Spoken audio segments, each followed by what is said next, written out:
जय शिवराय मावळ्यांनो. छत्रपती शिवाजी महाराजांच्या दैदिप्यमान स्वराज्याची पहिली राजधानी म्हणजे किल्ले राजगड. या राजगडाचा मुकुटमणी म्हणजे बालेकिल्ला. सह्याद्रीचा सिरपेज म्हणजे राजगड बालेकिल्ला.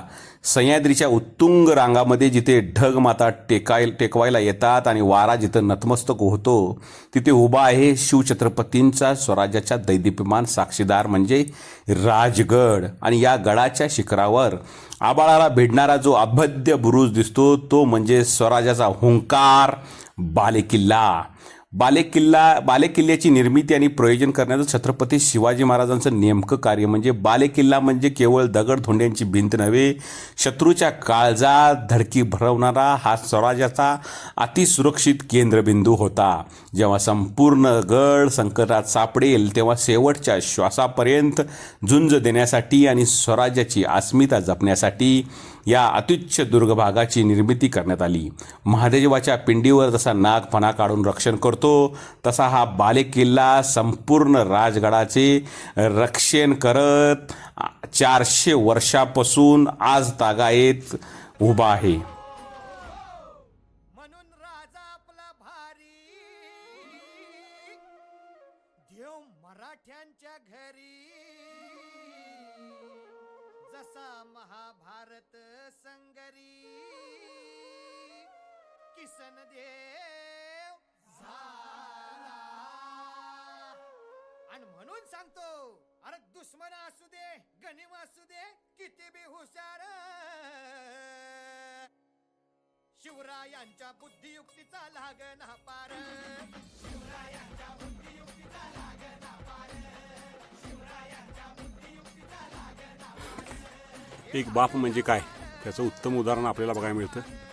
एक बापालाच आई ही आपल्या मुलाला खांद्यावर घेऊ शकते, काकीत घेऊ शकते, पण बाप आपल्या मुलाला खांद्यावर घेतो. कारण की बापाला जे पाहता येणार नाही ते त्या मुलाला पाहता यावं, एवढी मोठी तडफड त्या आईवडिलांची असते. आज राजगडावरती पाण्याची बाटली घेऊन येणं सोपं नाही, पण ह्या जोडीनं आपल्या मुलाला आणले. त्यांचं खूप खूप अभिनंदन आणि कौतुक. कुठून आला दादा तुम्ही?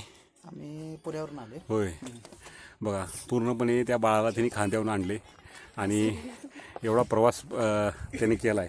तर त्यांना त्यांच्या मुलाला खरंच छत्रपती शिवाजी महाराजांचा आशीर्वाद मिळो अशी मी या ठिकाणी इच्छा व्यक्त करतो. छत्रपती शिवाजी महाराज की जय जय. जय भवानी. जय शिवाजी.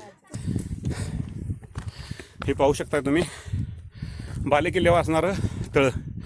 हे तळ आहे ना चंद्राच्या कोरीप्रमाणे आहे.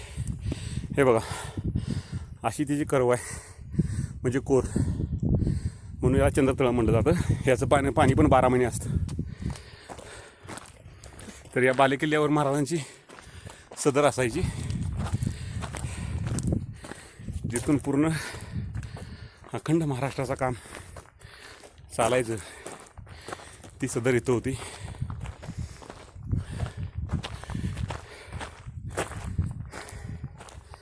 आणि ह्या बालेकिल्ल्यावरती आजही डौलानं भगवा फडकवतोय.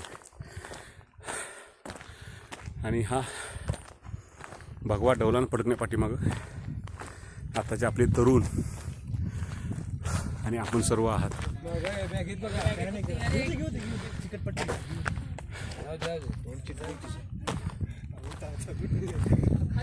तर ही सदर वास्तू जी आहे ती आपल्या सर्व मराठी सरदारांच्या पावन रक्तानं पावन झालेली वास्तू आहे.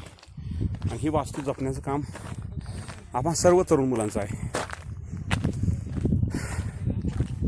तर हे बघा या वास्तू आहेत सदरेवरील. इकडं छोटे मोठे घडामोडी चालायचे असतील सर्व ही सदर आहे. आता मोडकळीच आलेली आहे. तिकडे एक माची आहे ती पाहायला जायची आहे आपल्याला. ती समोर दिसते तुम्हाला, ती एक संजीवनी माची आहे. त्या माचीवरून सुद्धा तिकडील पूर्व बाजूवरील सर्व शत्रूची आपल्याला हालचाल लक्ष ठेवता येत होती. आता आपण एकदम 1376 मीटर उंचीवर आहोत समुद्र सपाटीपासून. आणि खूप छान अनुभव येतोय, खूप आल्हादायक वाटते की आणि अनुभूती येते की हीच जागा महाराजांनी स्वराज्याची राजधानी म्हणून का निवडली होती.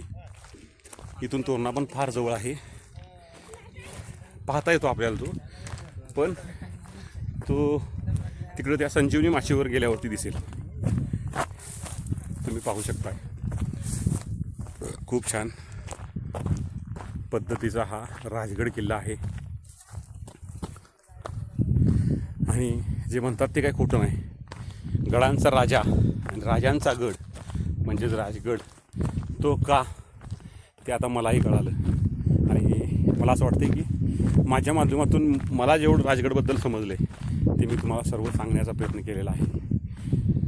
ते बघा तिकडे सुवेळा माची दिसते, ती आपली बघायची राहिलेली आहे. सुवेळा माची आणि संजीवनी माची मला वाटते हे मला नेक्स्ट टाईम करावं लागणार आहे, कारण की ती एका टप्प्यात होणार नाही. कारण की मी आलोच होतो लेट. तर तुम्हाला जर यायचं असेल तर तुम्ही पहाटे 5 वाजता तरी किमान गड चालू केला पाहिजे चढायला, जर तुम्हाला एकाच दिवसात करायचं असेल तर. नाहीतर तुम्ही गडावरती आदल्या दिवशी राहण्यासाठी आलात आणि गडावरती पद्मावतीच्या मंदिरामध्ये, देवीच्या मंदिरामध्ये राहण्यासाठी जागा आहे, किंवा टेंट घेऊन आलात तरी टेंटमध्ये तुम्ही राहू शकताय. आणि टेंटमध्ये राहिल्यानंतर तुम्ही दुसऱ्या दिवशी सकाळी लवकर इथं पडणारं धुकं, धुकातून दिसणारा आपला हा राजगड म्हणजे स्वराज्याची राजधानी आपण पाहू शकतोय आणि त्याचा आनंद घेऊ शकतोय. हे बघा, जबरदस्त असं दृश्य आहे. मला आवडलं, नक्कीच तुम्हाला आवडेल. आणि या इथं मी छत्रपती शिवाजी महाराजांच्या विचारांना, त्यांच्या कर्तृत्वाला, त्यांच्या प्रेरणेला खरंच मानाचा मुजरा करतो. महाराज तुम्ही होतात म्हणून महाराष्ट्र आहे आणि तुमच्यामुळंच आम्ही आहोत. तुमचा विचार महाराज कधीच आम्ही ढोल देणार नाही. महाराष्ट्रात होणाऱ्या अन्यायाविरुद्ध नक्कीच आम्ही नेहमी वाचा फोडू, हेच तुम्हाला आम्ही तुमच्या प्रेरणेतून, तुमच्या शिकवणीतून सांगतो. धन्यवाद. या बालेकिल्ल्यानं स्वराज्याला नेमकं दिलं तरी काय? अजय नजर बालेकिल्ल्याच्या चंद्रकलेवरून आणि ब्रह्मश्री बुरुजावरून स्वराज्यावर नजर ठेवणं सोपं होतं. दक्षिणेला तोरणा, उत्तरेला सिंहगड आणि पश्चिमेला रायगड. जणू संपूर्ण स्वराज्य एका नजरेत मावत होतं. अभेद्य सुरक्षा. शत्रूने गडाच्या माच्या जिंकल्या तरी बालेकिल्ल्याचा अभेद्य कातळ चढणे ही यमलोकाची वारी करण्यासारखे होते. ही ती जागा होती जिथे स्वराज्याची महत्त्वाची कागदपत्रे आणि खजिना सुरक्षित राहत असे. आणि सगळ्यात महत्त्वाचं म्हणजे हे प्रशासनाचं केंद्र होतं. आऊसाहेब जिजाऊंची सावली आणि शिवरायांचे धोरणी विचार याच बालेकिल्ल्याच्या राजवाड्यात आकारण्यात आले. अफजलखानाचा वध असो वा आग्राहून सुटका, अनेक मोहिमांचे बेत याच उंचीवरून रचले गेले. बालेकिल्ल्याचे कार्य आणि महत्त्व. बालेकिल्ला म्हणजे गडांचे हृदय. यावर असणारे महालक्ष्मीचे मंदिर, राजवाड्यांचे अवशेष आणि पाण्याचे टोक हे सिद्ध करतात की हा केवळ किल्ला नव्हता तर एक चालते बोलते शक्तिपीठ होते. स्वराज्यातील गुप्तहेर खात्यांच्या हालचाली, मसलती आणि महत्त्वाचे निर्णय याच बालेकिल्ल्याच्या साक्षीने झाले. ज्याने बालेकिल्ला जिंकला त्याने गड जिंकला. पण राजगडचा बालेकिल्ला जिंकायची ताकद तर प्रत्यक्ष काळामध्ये त्यावेळीही आणि आजही जेव्हा आपण बालेकिल्ल्याच्या पायऱ्या चढतो तेव्हा अंगावर शहारे आल्याशिवाय राहत नाहीत. तो वारा, तो गडगडाट आणि इतिहास आजही सांगतोय, हे राज्य व्हावे ही तर श्रींची इच्छा. हे राज्य व्हावे ही तर श्रींची इच्छा. मावळ्यांनो, तुम्ही या बालेकिल्ल्याच्या त्या महादरवाजातून आत प्रवेश केल्यानंतर तुमच्या समोर जी वस्तू दिसते ती म्हणजे, आणि जिथं मी आता उभा आहे ती स्वराज्याची सदर. ही केवळ एक इमारत नव्हती तर शिवछत्रपतींच्या न्यायदानाचे आणि धोरणांचे पवित्र मंदिर होते. या सदरेचे महत्त्व आणि इथले कार्याची थोडी माहिती देतो.